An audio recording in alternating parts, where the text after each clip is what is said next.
Step 2, power mapping. Once you have identified and tested your theory of change, you need to understand the power relations surrounding the issue. Who has the power to help you create the change you want, and who will oppose it?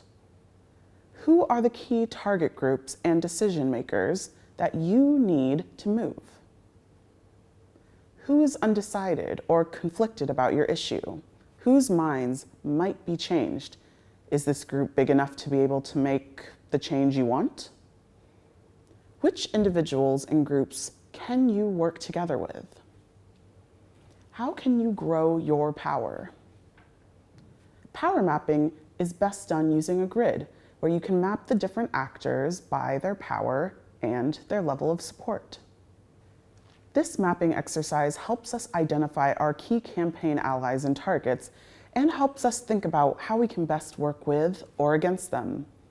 Think about what resources they have. It might be money, elected office, or decision-making authority. What needs to happen to shift the forces of change and tip the balance? Step 3, strategy and tactics. A campaign strategy sets out how you will turn the resources you have into the power you need to win the change you want. It's also about being focused. What specifically do you want your campaign to achieve, and how are you going to get there? How will you know when it has been successful and that you are making progress? Smaller tactical goals are important stepping stones on a path to your campaign objective. Strategy is one of the most important parts of campaigning. It's what makes sure that we're using our time in the best way possible. It helps us focus our resources and be accountable to the individuals, groups, and networks we are working with. Tactics are the many specific actions through which a strategy is implemented. A strategy without tactics is just ideas, but tactics without a strategy can waste resources, so the two must work together in harmony. Step 4, storytelling. Your campaign tells a story about what the world is like now and how it works, what the problem is, and what the solution looks like, who's involved, who's not involved, and who holds the power to take action. It's easy to assume that the issue or problem would be resolved if only people knew X, Y, or Z. For instance, if they knew we were so dependent on ecosystems, we would solve the environmental crisis. If they knew the truth about colonialism, we would stop imperial wars. If they knew how important encryption is, they would defend, extend, and promote it. The problem is that this thinking leads us to assume that the challenge stems from what people don't know and obscures what many of the problems we face are actually because of what people do know.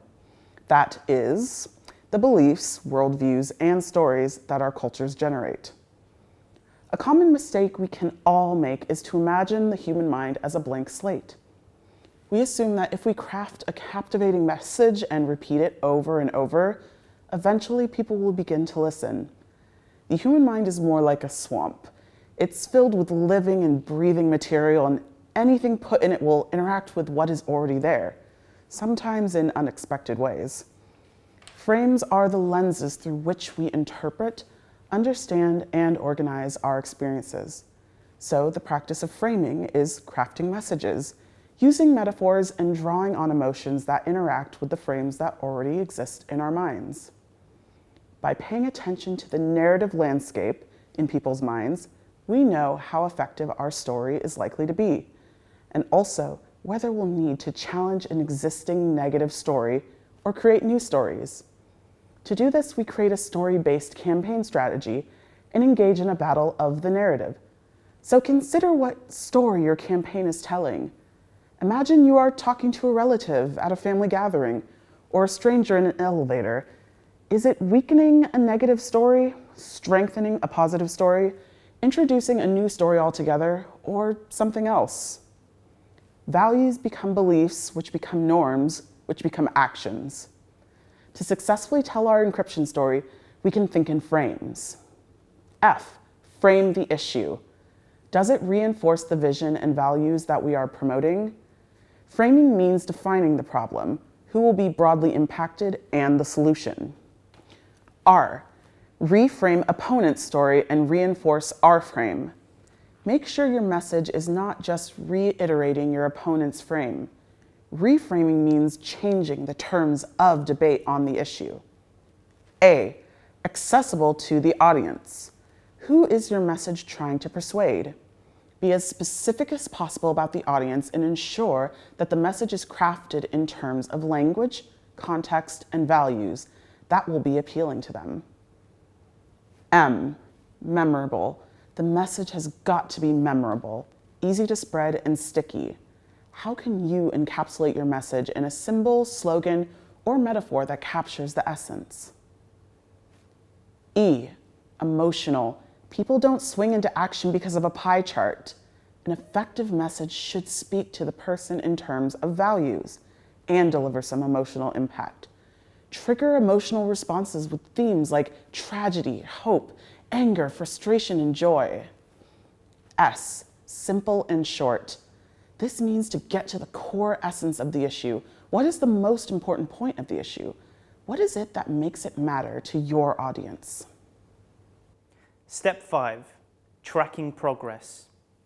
Once you have the shape of your campaign, a planning grid will help you work backwards from your goals to identify tasks, stepping stones, and landmarks. Evaluating the campaign is essential to understand what you have achieved, to be able to communicate that to supporters and others, and to learn lessons that aid you in your future campaigning. It should also allow you to recognize what you have built, what exists at the end that did not exist at the beginning. But evaluation isn't just something to do at the end of your campaign. It's a constant activity that will help you check in, make adjustments, and stay on track.